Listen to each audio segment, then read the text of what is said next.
जो आज तक धर्म के नाम पे, परमात्मा को पाने के नाम पे जो कुछ भी आज तक आपको आपके गुरुओं ने, ऋषियों ने, मुनियों ने, किसी भी ग्रंथ ने आपको दिया हो, सबकी सफाई कर देता है ये मूल ज्ञान। इसीलिए इसको समझना बहुत मुश्किल है।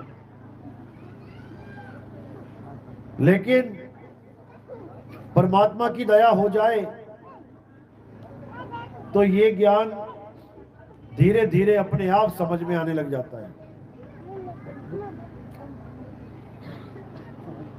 तो करना क्या होता है, इस ज्ञान को पहले अच्छी तरह सुनना होता है।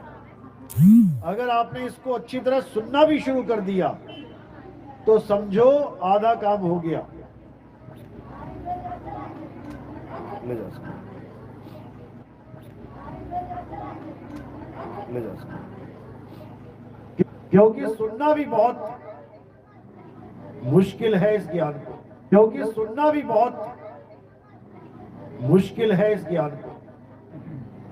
आदमी सुन भी नहीं पाता अच्छी तरह से और बीच में ही उठ के चल पड़ता है कि नहीं, ये हमारे मतलब की चीज नहीं है, क्योंकि समझ में ही नहीं आता। इसीलिए साहिब ने बोला, शब्द हमारा तू शब्द का, सुन मत जा सरक, और जो चाहे निज रूप को तो शब्द ही ले परख। साहिब कहते हैं बीच में उठ के नहीं जाना, धीरज धर के बैठ जा। कब पता, क्या पता कब मालिक की दया हो जाए और तुझे कबीर साहब की ये वाणी समझ में आने लग जाए। क्योंकि कबीर साहब का ज्ञान बहुत अटपटा है। इसको समझना बच्चों का खेल नहीं है कि कोई भी आया और कबीर पंथ में जुड़ गया, ऐसा बिल्कुल नहीं है। साहिब कहते कबीर ज्ञान अटपटा झटपट लगाना जाए, और जो इसको झटपट लगे तो सब खटपट मिट जाए। ये ज्ञान ऐसा है कि आप 1 साल भी सुनते रहोगे तब भी आपके समझ में नहीं आएगा कि नितिन दास कह क्या रहा है। आपको लगेगा कि नहीं, ये ज्ञान हो ही नहीं सकता, ऐसा हो ही नहीं सकता। परमात्मा को बिना नाम जपे पाया ही नहीं जा सकता, बिना कुछ किए पाया ही नहीं जा सकता, बिना व्रत रखे, बिना पूजा पाठ किए उस मालिक को पाया ही नहीं जा सकता। क्योंकि कूट कूट के आपके दिमाग में यही भर दिया गया है। अब इसी को निकालना है, इसी की सफाई करनी है, और जिसने इसकी सफाई कर दी वो परमात्मा उससे दूर नहीं है।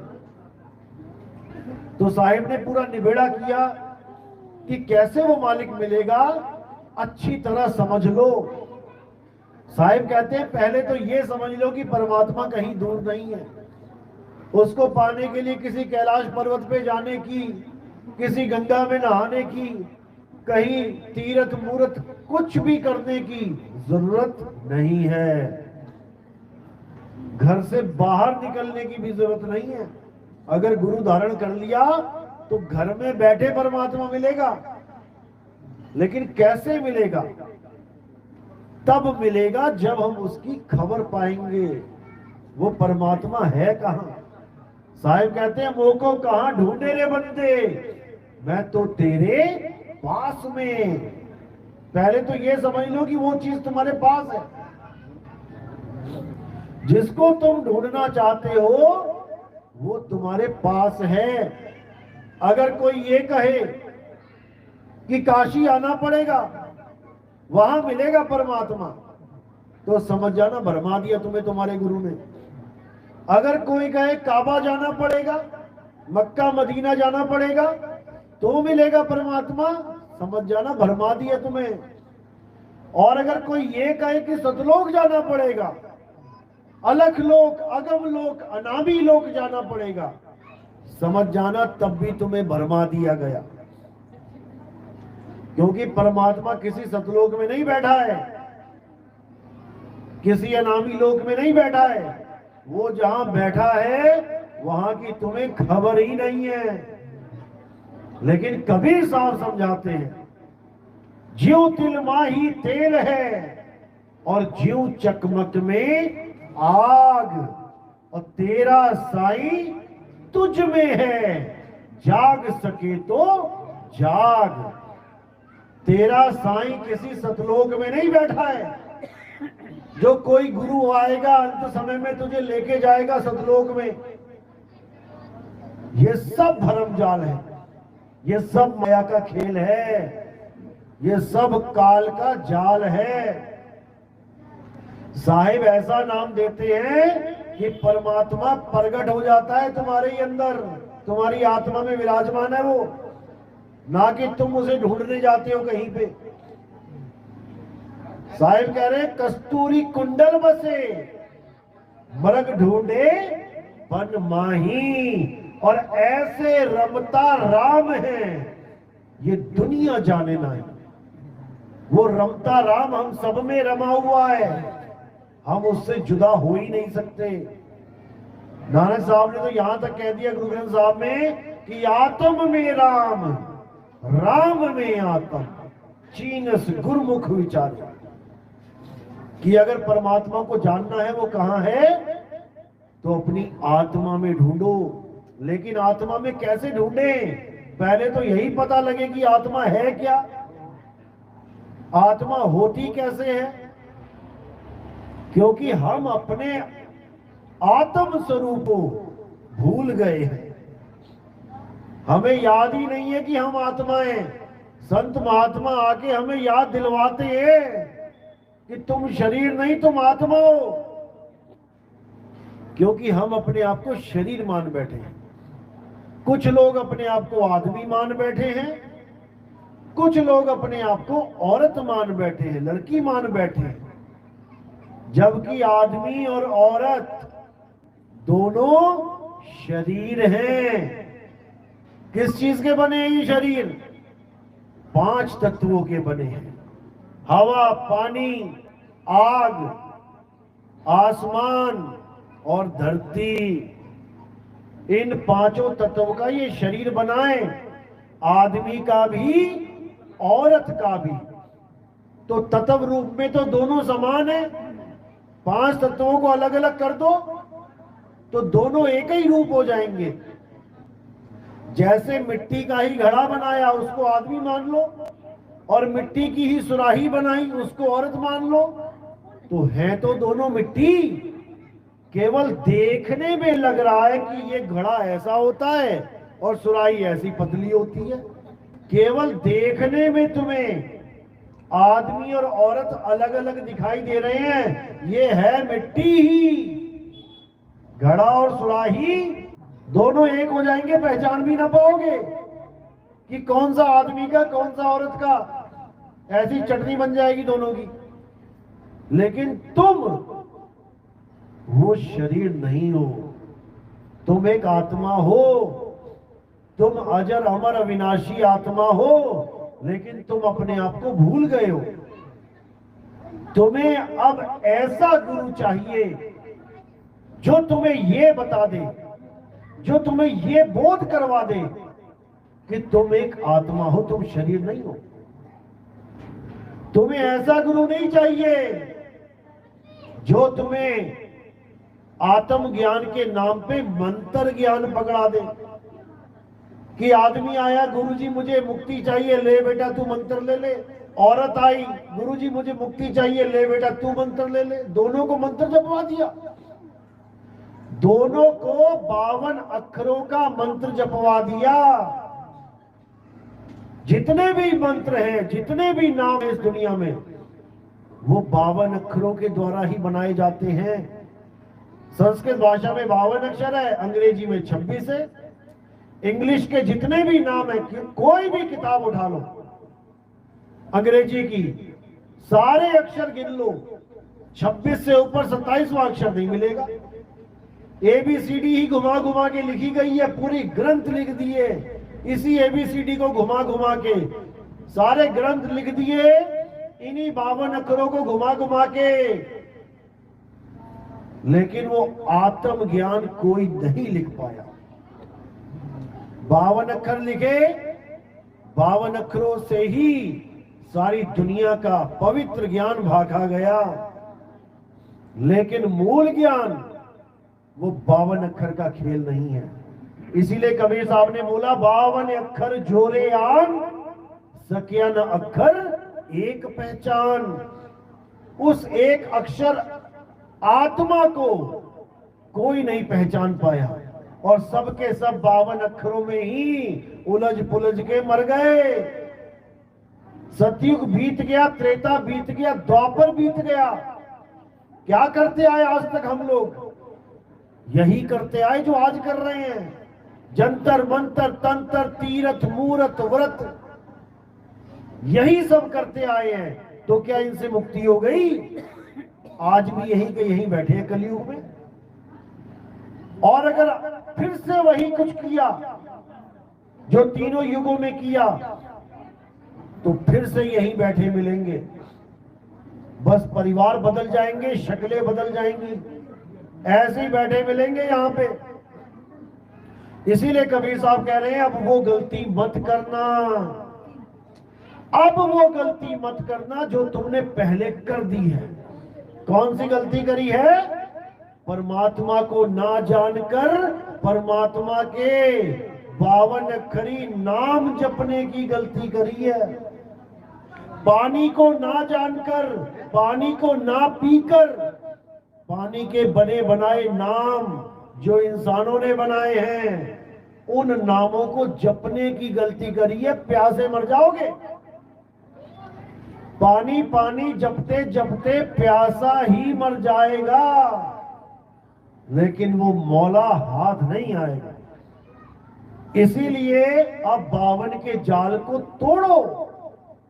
साहिब कहते हैं 52 के जंजाल में फंस गया ये संसार, और सिमरन 52 का करे कैसे लागे पार। इन 52 अक्षरों को जप जप के हम जपी बन गए, तपस्या कर करके हम तपी बन गए, और घर बार छोड़ के जंगलों में जाके हम सन्यासी बन गए।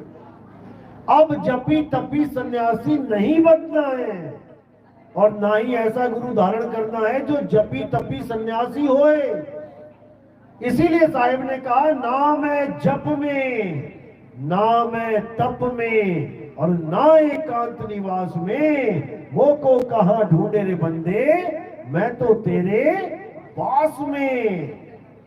अब ऐसा गुरु ढूंढना है जो तुम्हारी वस्तु तुम्हारे पास ही रखा दे, और इन 52 अक्षरों के मंत्रों को छुड़वा दे।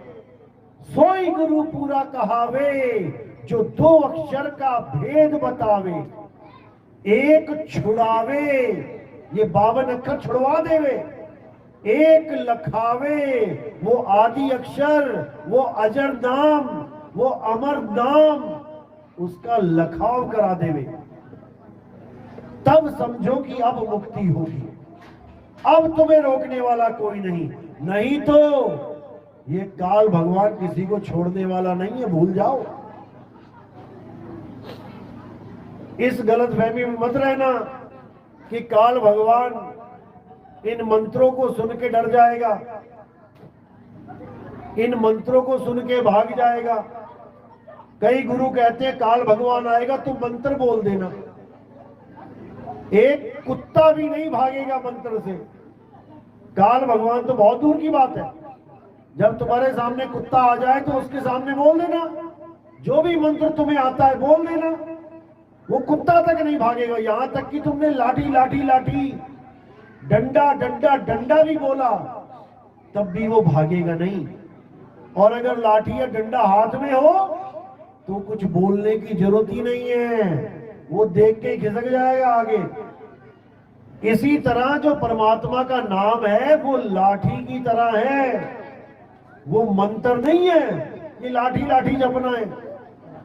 वो शब्द एक वस्तु है, वो शब्द कोई अक्षर नहीं है जो जपना है।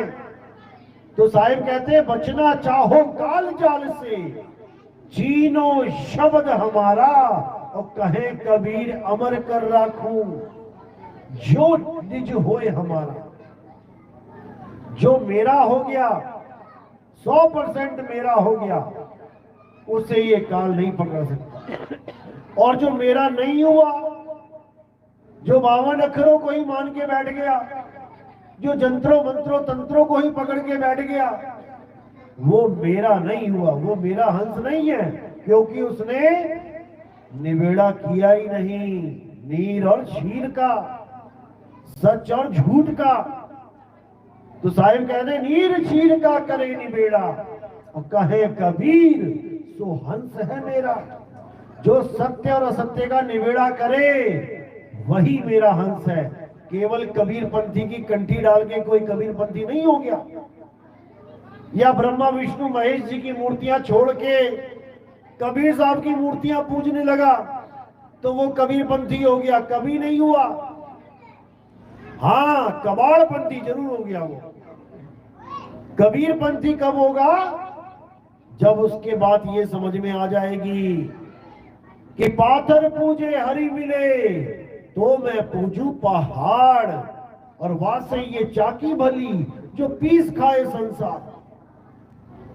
असली कबीर पंथी कबीर साहब की मूर्ति को भी नहीं पूजता, क्योंकि उसका कबीर कोई मूर्ति नहीं है कि हथौड़ा मारा और मूर्ति अलग। ऐसे किसी कबीर की कबीर पंथी को जरूरत नहीं है। जो खंडित कबीर साहब वो कभी खंडित नहीं होते, वो अनघड़ हैं, उनको कोई घड़ नहीं सकता कि उठा के छेनी हथौड़ा और बना दिया कबीर, अब लगे पूजने उसको। ऐसा कबीर कबीर पंथियों का नहीं है, ये कबाड़ पंथियों का कबीर है। असली कबीर कौन है उसको समझो। अरे कक्का केवल नाम है, बब्बा ब्रह्म शरीर और रारा सब में रम रहा, वाको नाम कबीर। जो सब में रम रहा है, कौन रम रहा है सब में? वो आत्म राम सब में रम रहा है। तुझ में राम, मुझ में राम, और सब में राम समाया। सबसे कर लो प्रेम, जगत में कोई नहीं पराया। ये हिंदू मुसलमान सिख ईसाई, ये इंसान खुद ही बट बट के बैठा हुआ है। किसी परमात्मा ने, अल्लाह ने, वाहिगुरु ने, गॉड ने किसी को भी किसी धार्मिक रीति रिवाज से नहीं बांटा। वो सबको नंगा पैदा करता है, चाहे हिंदू मुसलमान सिख ईसाई कोई भी हो। वो सबको माँ के गर्भ से पैदा करता है, सबको पाइप लगा देता है माँ के गर्भ से। गर्भ में 9 महीना बच्चा, उसका भरण पोषण होता है। वो सब पर दयाल है।